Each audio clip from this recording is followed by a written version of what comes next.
There we go. Okay. First and foremost, do you have any questions about the semester-long project? I don't think so. Are you going to post an updated video with how to do the graph? That is exactly what this is going to be. Okay, cool. Cause So, I went back and watched it, and I don't know. I guess my Excel is newer than probably what it was last year, so it was a little bit different going through the also, process. that's the other thing I was going to say is I have a Mac. So if you have a PC, there might be small changes. Okay, yeah, that was very similar, but maybe some changes. because I got all the way to the graph part, and when selecting which one, like which data to put into the graph, having to select the different the rows, it didn't read, it wouldn't read it. Yeah. I was practicing with it before this. I set up my own little thing. So let me do share screen. Okay. Can you see it? Okay. I decided to look at Alaska and South Carolina. Why? Because why not? I was trying to get ones that their numbers looked completely different to see what it actually meant. So I have it every week for here. So that's what, 1, 2, 3, 4, 5, 6, 7, 8, 9 weeks. So I have 9 weeks worth of data. And the first row is just my raw numbers. The second row is the rate of change.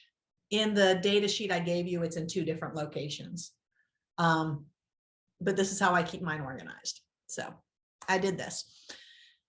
Now I'm also looking at the population. So here's the population of Alaska, and this is the population of South Carolina. The reason I'm doing that is because I'm realizing people are just looking at the raw numbers and then saying, oh my gosh, clearly like California has so many more infections, but it's because they have a higher population. So that's why I'm doing the population thing. Since I started saying all that, I'm going to cover that, then we'll do the graphs. So what I wanted to do was, we're doing percents. First, I did average. Do you know how to make Excel do an average? Because I don't know if I set your data sheet up to do average rate of change. I think that I could probably play with it and figure it. I'm pretty good with Excel. Okay. So I could probably play with it and figure it out. Well, I will show it just for anyone who needs to see it too. I just do equals, and then you start to type in average and it shows up. So click average, and then you literally just highlight them all and then close parentheses, and it has the average. So it does the, I don't know what just happened. There we go. So it does the average for you. So I did that. I should type here average rate of change. So that's what I did here, was the average rate of change. Because you see sometimes it's 3,500. Here it was 9,500. And so you want to see what the basic is. So that is my average rate of change. I also did it for number of deaths, average rate of change for South Carolina cases and their deaths. So if you're looking at just this, it looks like South Carolina has a worse infection rate because 19,000, like almost 20,000, is bigger than almost 6,000. That's why the percents. So what these numbers are is I figured out the percents. What I did here is, and this one I definitely have to talk through because I am one of those people who puts everything into one cell, so I don't have to do multiple, but you have to be precise. So I do equal, and then I do 2 parentheses, and I'm dividing. So I am taking the average rate, so I'm highlighting that, divided by, so that's the slash, and then the population. I close that parentheses, Actually, I think I put an extra parentheses out of habit. And then times 100. Yes, that should give me the percent. Now it says 1% because of how I have my decimal set. So I come up here and I just add more to the decimal so I can see. So that is 78% is the average rate of change is 0.78% of the population is getting a case of COVID. That's it sounds small because it's less than 1, but if you realize this is almost 1% of the population every day, pretty much is getting this. Now, I did the same thing with South Carolina, and I'm actually only going to do one parenthesis this time. Number of cases divided by their population and then times 100. And then again, I have to give more decimals. So if you compare that, you can see that this one, I'm going to highlight it. You're comparing these two. So which one has the higher rate of infection? Basically, The Alaska one. yeah, Alaska has a bigger rate of infection, which you wouldn't think because of their tiny numbers, but there's not a lot of people in Alaska. Yeah. So then I also did the percent of people who had the cases and the deaths. So for this one, I am going to take the number of deaths from COVID and divide it by the cases. So it's just, again, the average rate of change is what I'm doing, times 100. And then again, because my default has it small, and I'm going to highlight this in a different color so we can see it. I do that one, and then this one, number of deaths, the average rate for the number of deaths divided by the average rate for the number of cases.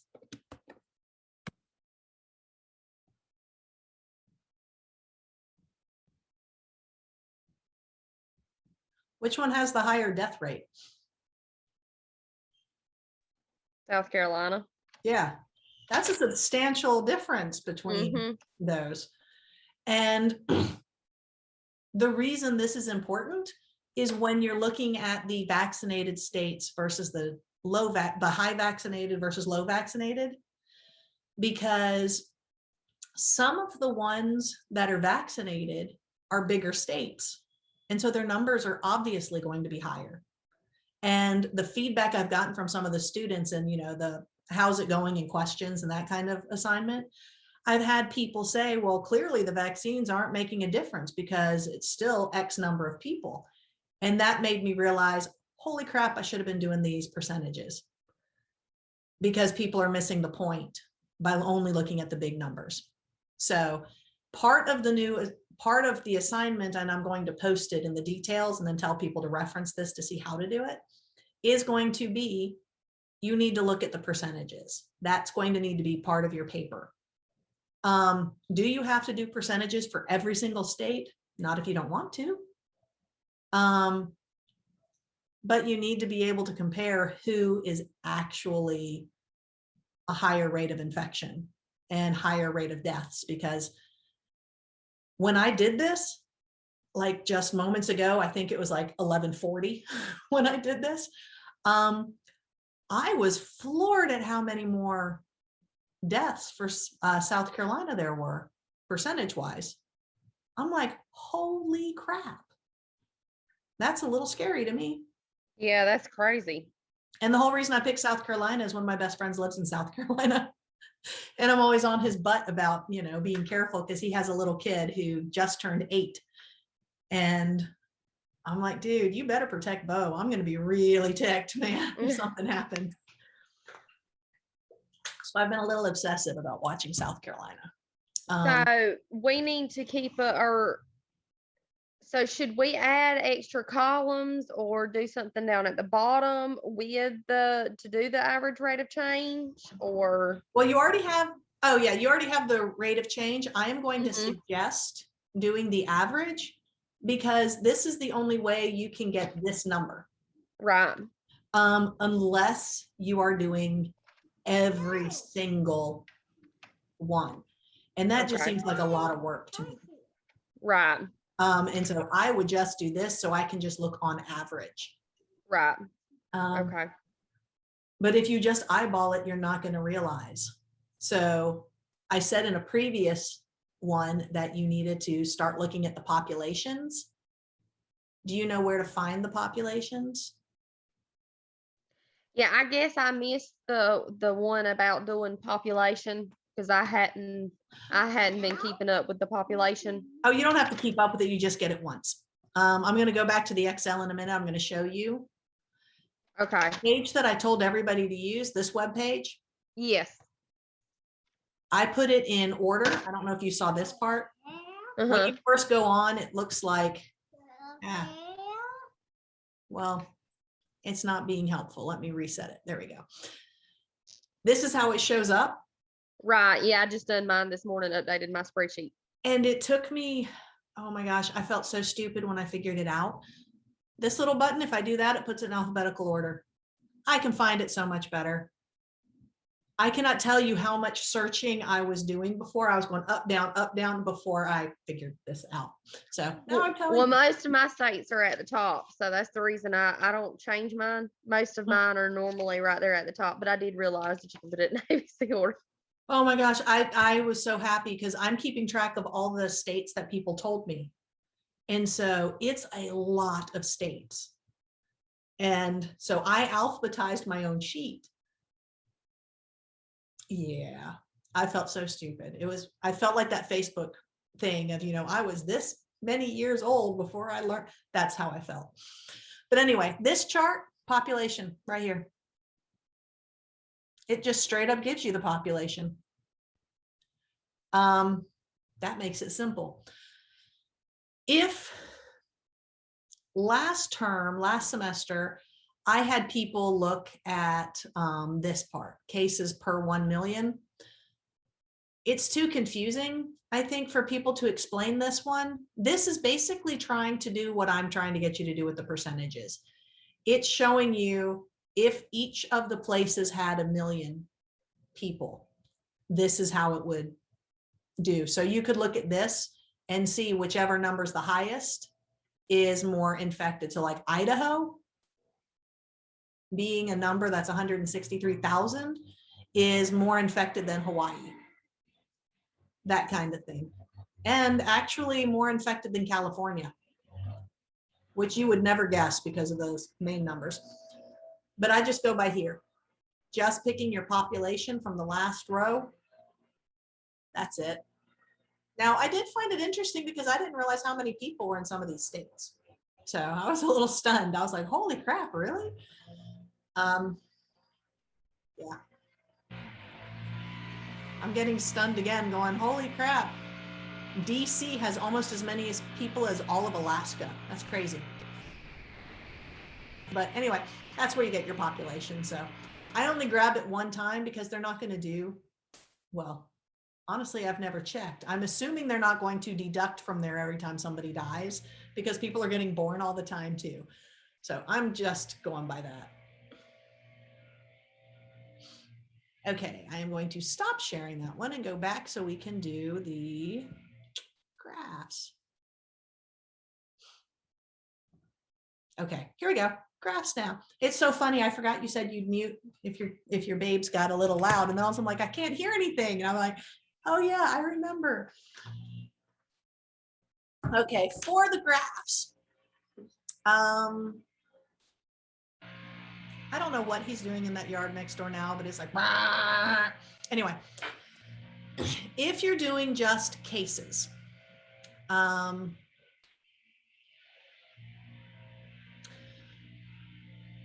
can't remember, did I tell you to do a graph of cases or did I just say the rate of change? I think just the rate of change.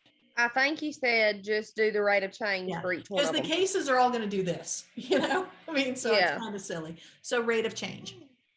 This is what I figured was the easiest way for me. Click here Actually, nope, not that one. Start here because there's no rate of change on that first one. I click here and then I drag it all the way across. And then for me, I press, I believe it is Command. And then I do again, I drag it all the way across. So now I have two things highlighted. Then I go to Insert. I don't do the one up here on the top bar. I actually do the one on Excel. I don't know why, but it will make a difference. So I go here and then I see graphs. I click on line. I like the one with data points. It's preference. It's whatever you like. I just like the little marks. So I click this one and it actually just makes the entire chart for me. Then you move it and then you title it. And so here, I would say Alaska rate of change. Whoa, I don't know what I just typed in there. Change cases. And whoops, there's my chart for cases. Now, to do the deaths, I am going to do the same thing. I'm going to highlight here to get my dates and then Command and then drag all the way across and then Insert, Graphs,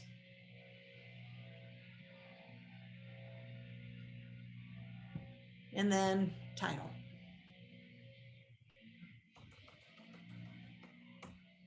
And then Alaska rate of change deaths. I don't know why my stuff keeps randomly bleeping out. That's really weird. And so this is just my little visual so you can see when it spikes, that kind of stuff. There's other stuff you could do if you like graphs. I'm not making anyone do it because most people I know hate graphs. But now I'm going to do South Carolina. So same thing. And then Command. And then Insert.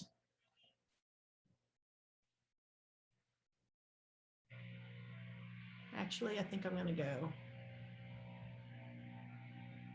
down here. And then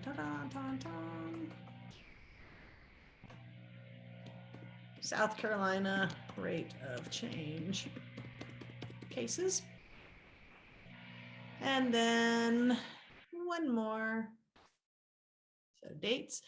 Honestly, for me, the best part was when I learned that I could just press Command and highlight the same things at the same time. I can't tell you how many times I forget that that's what I can do. So I think Control will work for that Probably. on a PC. Yeah, because I was sitting there going, I'm not sure which one it would be for the PC.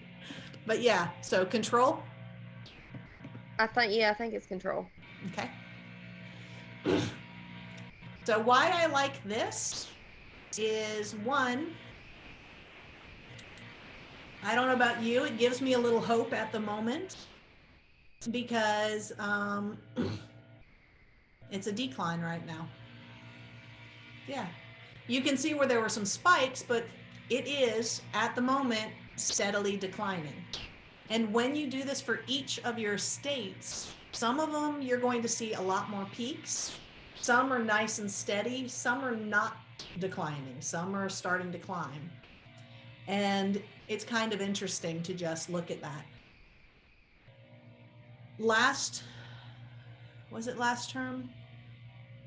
No, it was last year when I first started doing this. All of them were going up and it was just scary. So I kind of like watching them go down because I find it's, I don't know. It makes me go, yay, maybe we're getting there. Little by little, we're getting there. And so makes me happy.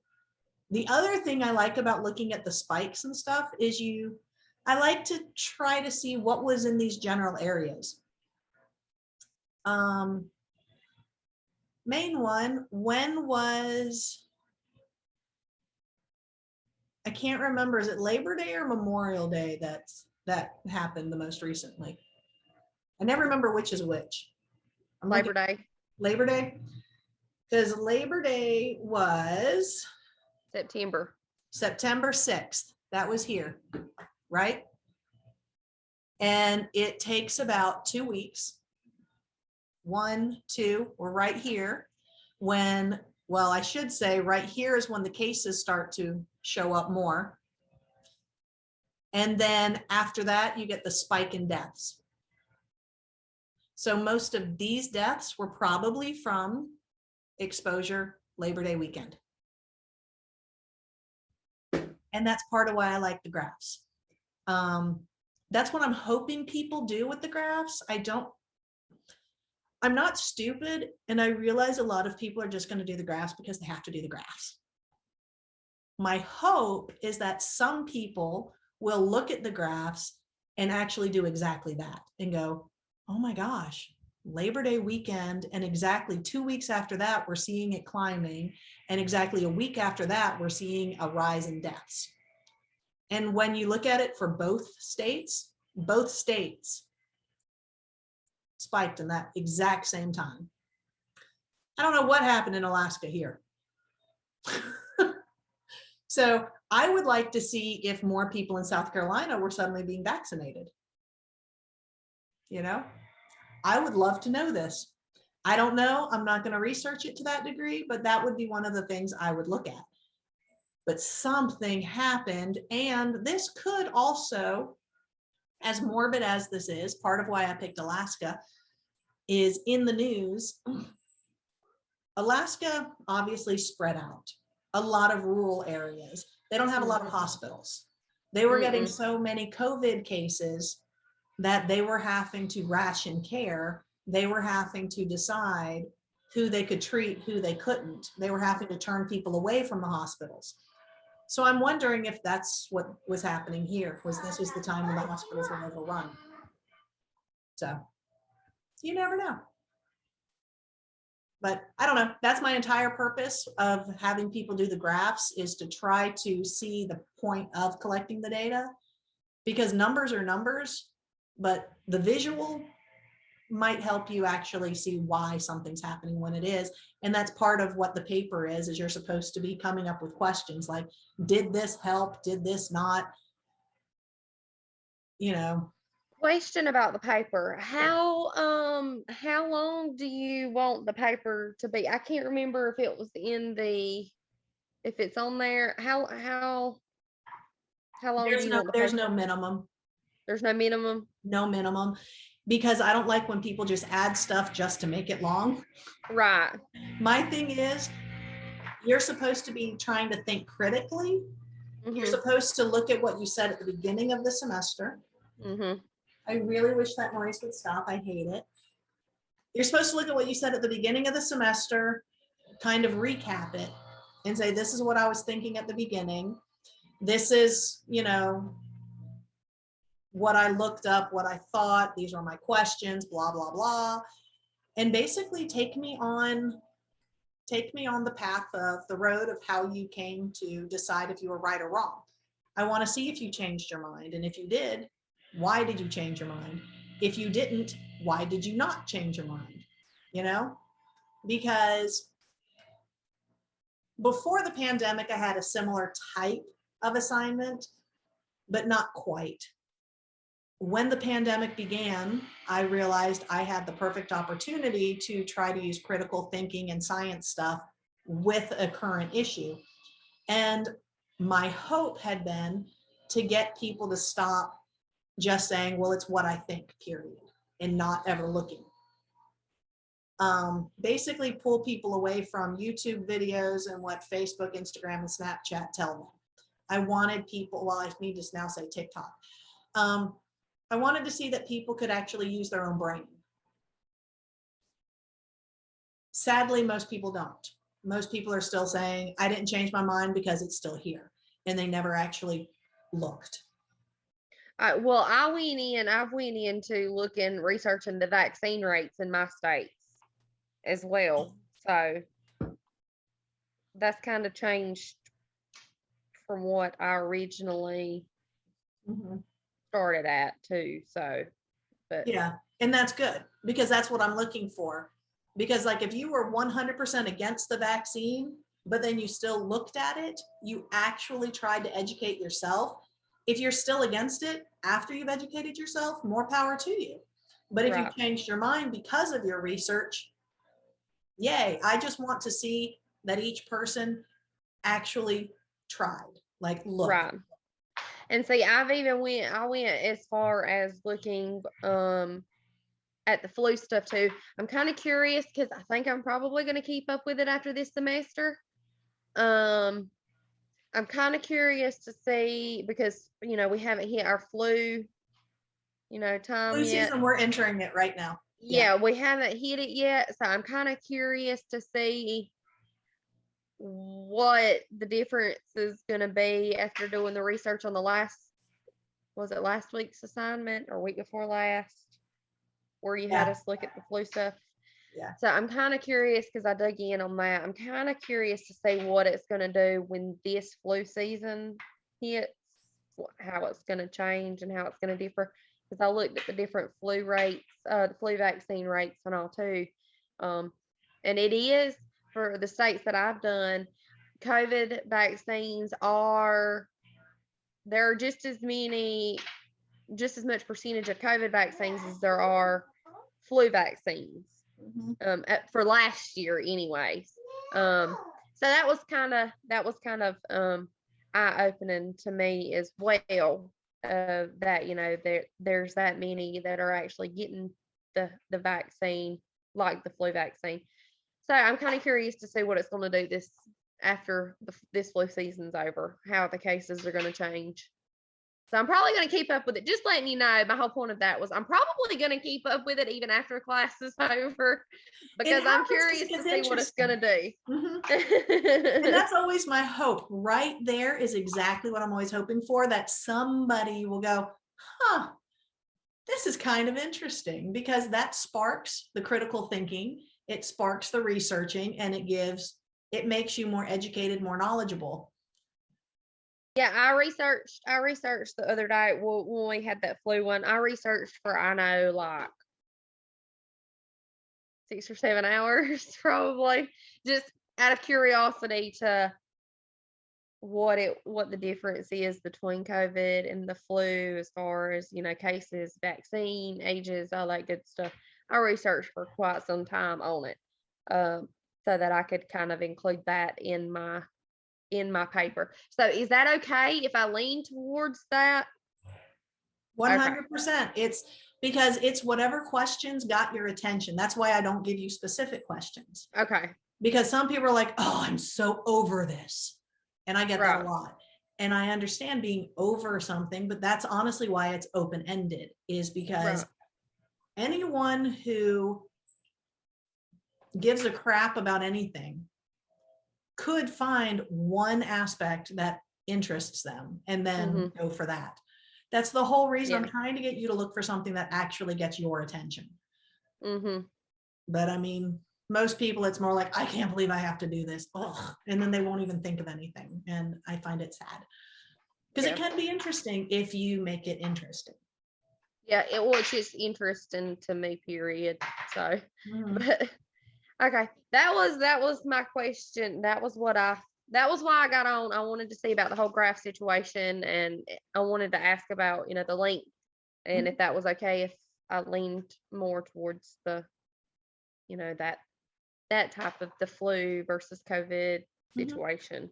Oh no, I think it's great. I honestly hadn't thought of that, because my knee-jerk reaction, my assumption is, if people are actually trying to still do the social distance, the mask and washing hands, that's been proven to bring down the flu rate anyway. So if people keep doing that, our flu rate should be down. But a lot of people are not keeping up with that. And so, but I like I honestly hadn't thought of comparing how many people are getting the flu vaccine with it.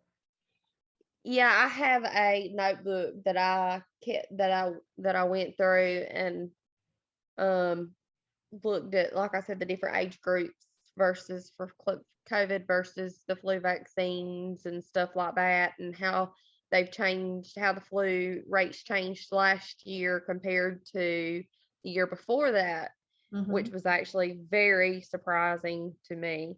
Um, Well, that would be because of how many people were like tucked away. yeah. Yeah. So, yeah, I was very that took me by surprise. So, I will tell you, flu rate pre-COVID was like yeah, I look, yeah, escalating yeah, tremendously. And I only know that because what I learned last year was the first time I got a flu shot. I was always like, who cares? Whatever, it's for the previous blah, blah, blah. I was not a good science person when it came to the flu vaccine. Um, I have since re-educated myself, but I talked to doctors about it because I have asthma. And for like 4 years, I think in a row, I ended up in the hospital in the emergency room for breathing issues during flu season. Each time I ended up having to get a breathing treatment, blah, blah, blah, all this junk. Each time they asked me if I got the flu vaccine. And I'm like, why do you keep asking me this? I don't have the flu. And one of the doctors finally told me whenever the flu is harder, for lack of a better word, even if you don't get it, people with asthma actually get more breathing issues, more asthmatic issues. And they said the best thing for someone with asthma is to make sure to get the flu shot. That way, they're protected as it comes around because it's not just the flu, it's something with the flu that mucks about with your lungs. And I'm like, because I don't know if I've ever gotten the flu in my entire life. But yeah, going to the hospital 3, 4 years in a row, that I could notice. And last year I got the flu shot. I didn't go to the hospital. So this year, by God, yes, I got that flu shot. And I will continue getting that flu shot because if that makes it where I can keep breathing and not go to a stupid hospital, yeah, I'll take one poke in the arm to keep from having to go there. I'm good. I think that was all that I had. Yeah. So, Oh, I I look just, forward to it. I'm like, yay. yeah, I think that was, I don't think I had anything else. I think But that was for the the majority for of it. the length, yeah, don't just try to make it long. Yeah, no. You do what you need to cover what you need. Make sure you've wrapped it up with a nice pretty bow, basically, like Okay. actually give me a conclusion. Don't make it feel like it just stopped. Stops. Because sometimes people do it, they'll be like type, type, type. I have literally had them turned in where there's not even a period at the end. It really feels like they just stopped typing and then saved it. Okay. So actually ending the paper, I Yeah. prefer that. Okay. That's my only thing. As long as you cover everything, you're good. Okay. So yeah, that's Oh, it. all right. Well, I appreciate it and thank you so much for all your help today. Mhm. Thanks for showing up. No problem. Have a Bye. great rest of your day. You too. Bye. Bye.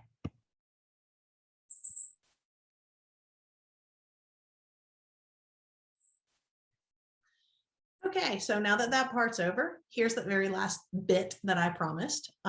This very last bit is about those of you who were not able to do the Hazy Day lab. One, so sorry that happened. I should have double checked before the week opened. Over the summer, it seemed to be working fine. When I set everything up for the term, it seemed to be working fine. And there's my cat. One of them, that's Osiris, just so you know. For the Hazy Day, it's supposed to be one of the more entertaining labs because it's literally a game. Since some people were able to still do the Hazy Day lab properly, those people who did it will go ahead and get a grade for that lab. I am going to open a new discussion board and I will write some stuff up for other people who were not able to do the Hazy Day lab. It's going to be a similar assignment, but you have to do the research. You have to find a game. So I am going to request that you find a game that teaches you about air pollution. Has to pertain to air pollution, has to be interactive. And I want you to do just like I asked the other one, show us you playing the game, give us the link for the game. Tell me what you thought of it, whether or not you got anything out of it. If you learned anything, make it entertaining, make it fun. And when those are posted, I will do the rating system for that too. And then I will still decide from both. I guess I'll give 2 prizes. The person who gets the most positive votes for the Hazy Day Lab, and the person who gets the most positive votes for the other lab. So this redo lab will open next week, but this is your heads up about what it is, so you can start preparing it now and then get it ready. I think that's it. If anything previously in this recording was not covered and you had other questions about the semester-long project, make sure to send me a message and ask. If it's going to be, how do I do the graphs? Make sure to have actually looked on here and tried and practiced. If you need an appointment where we can like share screen and you can do on your computer and I can say, no, look over here, I'll totally do that. But you have to let me know. Anytime you want to meet via Zoom, just email me and request. However, when you make the request, give me a few options. Don't just say, I need to meet today, or let's meet tomorrow. You need to give me a couple of options. And here's the big kicker. You need to actually look for my response and then tell me, yes, that is good, or no, that is not good. Because if we don't have proper communication on it, I'm not going to know that we are actually meeting. And what is it about cats wanting to stick their tail right in your face? That's just crazy. Okay, anyway, I guess that's it. Good luck and peace out.